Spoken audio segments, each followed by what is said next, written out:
সোনা মার্কেটে যে অস্থিরতা এটা আজও অব্যাহত ছিল। আন্তর্জাতিক ডলার মানদণ্ডে কমে যাওয়া, বেড়ে যাওয়ার মতো ঘটনা ঘটেছে। আজ আপনি প্রবাস থেকে সোনা বিনিয়োগ করবেন, দেশে টাকা পাঠিয়েছেন, তারা বাংলাদেশ থেকে কিনবে এবং আপনি প্রিয়জনের জন্য কিনবেন। এই ইনফরমেশনটি আপনাকে দারুণভাবে সহযোগিতা করবে।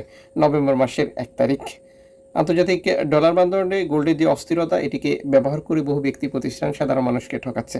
ঠকতে না চাইলে যে বিষয়টি আপনাকে মনে রাখতে হবে, কত ক্যারেটের গোল্ড খরিদ করছেন, মজুরি মূল্য কত নিচ্ছে, কোন দেশের তৈরিকৃত, ইত্যাদি ইত্যাদি।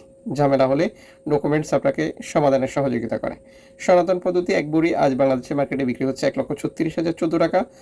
পূর্বে ছিল ১,৩৭,৮৪৫ টাকা, যেটা এক ভরিতে ১,৮৩১ টাকা দাম কমেছে। ১৮ ক্যারেট এক ভরি বিক্রি হচ্ছে ১,৬৩,৭১৬ টাকা।